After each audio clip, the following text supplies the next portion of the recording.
Hello, everybody. My name is Graham Elwood, and you are watching The Political Vigilante. You can support us by doing a little Bitcoin right there. You can also support us down here. If you're in Los Angeles, July 11th, we are doing Government Secrets Live. Myself and Lee Camp. Get tickets at grahamelwood.com. Most of the tickets are selling out, but there's still some available. The front row is sold out. The early bird tickets are sold out, but still some general admission tickets this Thursday, July 11th at 8 o'clock. Go to grahamelwood.com for tickets.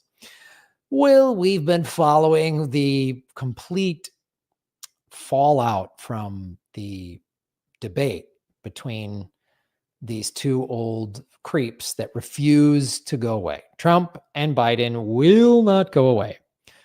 At the debate, Trump did what Trump does, which is like, I invented H2O. I know everything. Everybody knows this. He always just says everybody knows this, which is such a sociopath, narcissistic gaslighting tactic. And then Biden, of course, just like, didn't know what he was saying, doesn't know where he is. These are the two old idiots that America has to choose between. Oh boy. Graham, why do you vote third party? I don't know. Watch the last debate where there was just two old guys arguing over their golf game. I'm sure when you're going to get groceries and you've got several bags of groceries that used to cost you $40 and now they cost you $80 to $100. Or like me, my car insurance, I just got an email raising it from $240 to $394. I have a perfect driving record. I don't have a parking ticket. My car is depreciating in value, and yet the car insurance, is going up by $154 a month. There's crime everywhere. There's homelessness. There's no jobs. The rents are through the roof. But thank God, two rich old white jackalopes are arguing about their golf game on national TV while the millionaire journalist panel, it's unbelievable. But I said from the jump on this show 4 years ago that Joe Biden would never finish his first term because his health is bad. And I think the whole plan was to just put him in there as a puppet and get other people in there. And I warned, I said, just never keep your eye off of Hillary. She's going to try to somehow get her way into the White House one way or another. Well, here's an article based on polls came out in Politico, and that was reposted on Yahoo. Poll finds Biden damaged by debate with Harris and Clinton, best positioned to win.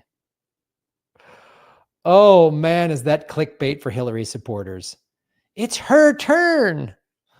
Oh boy. And I'm seeing the same old crazy arguments. Like liberals have no memory. Liberals refuse to learn. It's unbelievable. But let me repeat, Hillary ran a horrible campaign in 2016. She did not campaign in Wisconsin, Michigan, and Pennsylvania, and she lost those states. And these are not my numbers. This is just data that is available for anyone to find. People say, well, Jill Stein cost her the election. Nope. If you take the votes in each of those three key states that Hillary did not campaign in and that she lost, and take the Green Party votes in those states and give them to Hillary, Hillary still would not have won. She ran a horrible campaign. That's why she lost. I watched the Senate hearings to see, did Russia really interfere? And according to the Senate, Russia spent about $100,000. That's not enough to sway an election. Not when Trump had $1 billion and Hillary had almost $1.5 billion in fundraising money. And now they're just playing the same old thing. It's unreal. It's like, and it's mostly like my generation. It's like Gen X and baby boomer liberals are just still, and they think they're so open-minded, and they're just as closed-minded and hypocritical as the like religious right. It's insane. But a top Democratic pollster has a new survey showing President Joe Biden still in contention against Donald Trump. Losing to Trump is the most beatable candidate ever. The most beatable candidate ever. And we'll get into how the Democratic Party is now admitting they deliberately squashed Bernie, who Bernie would have won. There was polling from Fox News viewers that Bernie would have won. A Fox poll. They polled Fox viewers, and Bernie had a 6-point win over Trump during the primary. Fox put out a poll. If it's Biden versus Trump, if it's Bernie versus Trump, if it's, Buttigieg and Liz Warren and all these people, and Trump beat everybody in the Democratic field except Bernie. Bernie's the guy that would have won. So here we are, the national poll conducted and commissioned by the firm Bendixen Amandi after Biden's politically disastrous debate. Wow, these are Politico's words. Shared exclusive with Politico, found Biden trailing Trump 42% to 43%. Of the 86% of likely voters who watched all or part of the debate, just 29% said Biden has the mental capacity and physical stamina to serve another 4-year term. This is what is mind-boggling to me. You watch that and say, oh yeah, he's fit.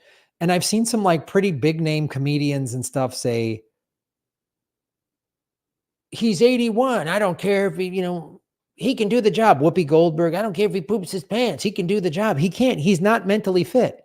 And his age is not really the real reason to not vote for him. It's he's not mentally fit. If he was 61 years old and was showing this clear mental cognitive decline, he shouldn't be president. If Bernie would have been allowed to win the Democratic Party rather than crush him, and Bernie became president, and Bernie, who I voted for, was showing clear signs of mental cognitive decline, I would say Bernie needs to step down. Because now you have, if the president doesn't know what's going on, who's running the country? Unelected people are running it. This was a serious issue in Reagan's second term. These are the mental cognition is a big issue. Trump doesn't seem that stable either. Nancy Pelosi, Mitch McConnell. I mean, they're not all there. They just won't let go of power. It's insane. It's insane. But now like mainstream outlets are saying, yeah, Biden had a horrible debate. So only 33% said he should continue as the Democratic nominee versus 52% who believe he should not. And just half of Democrats said Biden should be the party nominee or is mentally and physically fit to serve out another term. Vice President Kamala Harris is now running ahead of Trump 42% to 41%. The survey found, and former Secretary of State Hilary Clinton, the 2016 nominee, who is not being seriously discussed as a candidate by voters anxious about Biden's chances, are slightly ahead of Harris. Clinton leads Trump 43 to 41. Oh God, I knew Hillary would somehow do this. There's no way the Clintons didn't somehow get this in this article or in this poll. There's no way. The Clintons just can't help themselves. The poll also tested other potential Democratic tickets and found one headed up by Clinton, with Harris staying on as her vice presidential nominee, is the strongest position. Clinton Harris is beating Trump 43 to 40. Oh man. Fernand Armandi, the veteran Miami-based pollster whose firm advised former President Barack Obama in his 2 presidential campaigns and conducted the new poll on Biden and Democrats, pointed to the more than 1/3 of Democrats who both don't view the president as fit to run and said he shouldn't continue on in the contest. Voters have significant concerns about President Biden's advanced age, and their concerns have only grown louder. But they are still not enough where it has made the race a blowout for Trump. This shows you how beatable Trump is. Biden is not a good president, shows clear mental decline, but he's still close. If you had someone in there with some ideas that would really make people's lives better, like Medicare for all, a Green New Deal that put all Americans to work, spending money on infrastructure rather than giving money to Israel and Ukraine for wars, getting the homeless people in actual housing and treating them with dignity rather than just putting them on a bus and shuffling them around, doing something like holding companies like BlackRock accountable, who are these companies like BlackRock that are deliberately keeping apartment and condo and house inventories off the market to spike up prices, getting something doing with dealing with everybody's daily issues of money that they can't afford. Get somebody that has real plans, not slogans, not hope and change and I'm with her, but things that are like, I will make your life better. People who still support Biden, I go, what policy has Biden passed that makes your daily life better? I don't have one. There's not one. There's not one.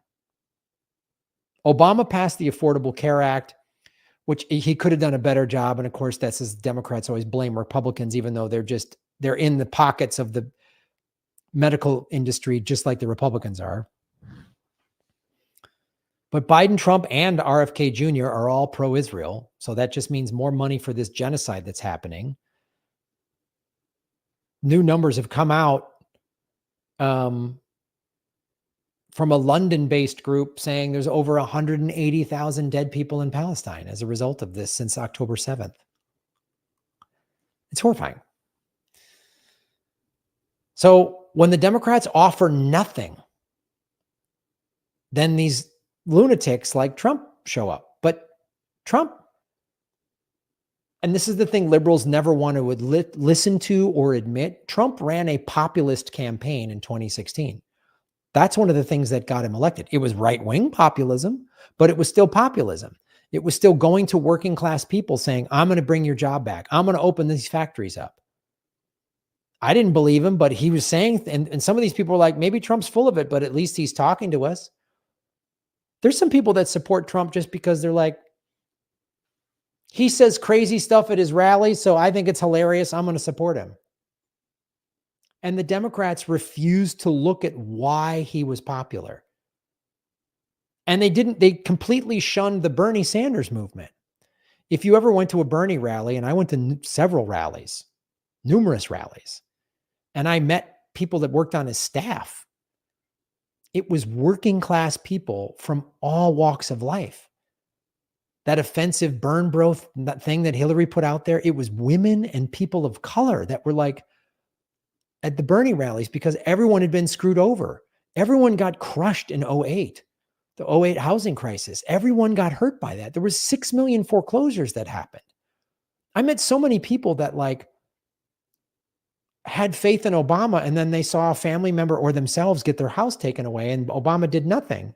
He gave them bailout money just like Bush did. And that was such a wake-up call for myself and so many people like, oh, these two parties there's no different. Obama said, I'm gonna get us out of all these wars. Yeah, great. Bush is a war criminal. And then Obama dropped more bombs than Bush. And then Trump dropped more bombs than Obama. And Biden is dropping more bombs than Trump. It's just like the war machine never ends. It never ends. It never ends. And our choices are between these two awful old guys. It's like, and now, so this is what we've got. And I'm going to do another video in a second showing how now Bernie is simping for Joe Biden. Again. So these are the polling numbers. These aren't wild conspiracies. This isn't my lefty progress. This is reading polling numbers put out on Politico, reposted on Yahoo, the most mainstream corporate, big tech, in favor of the Democrats kind of stuff out there. And this is what they're saying. It's a joke, man. 330 million people in this country. These are the two best guys we've got. And then we're going to replace Joe Biden with Hillary Clinton. Are you kidding me? How old is she? What's her health like? She supports bombing Israel. She's like a ceasefire only supports Hamas. She said that. I could go on and on about Hillary. She voted as a senator, voted for the war in Iraq. She voted for the Patriot Act. She said on the floor of the Senate that, Iran, she basically said she wanted to invade them. I mean, she invited Ghislaine Maxwell to her daughter's wedding in 2011, 2 years after Maxwell settled out of court. I mean, Hillary and Bill went to Epstein's compound in New Mexico numerous times. She was on Epstein's flight twice. Bill was on 26 times. Oh, she didn't know. She didn't know. If she didn't know her husband was flying to Epstein's Island 26 times, then shouldn't be president. Or she did know and did nothing. I don't want to hear this. I don't want to hear this Hillary nonsense again. It's just unreal. And if like out of touch white liberals want to do this again, like, okay, go for it. The black voter turnout in 2016 was the lowest it had been in 20 years. Again, not my numbers. I'm just telling you. But they're going to try to jam some other corporate person down our throat. Ugh. America is a collapsing empire. I will vote third party. I just sent in my voter registration today. So I'm going to vote third party. I vote all in every election. I think everyone should vote, especially you should vote third party to actively tell the two parties that you don't support them.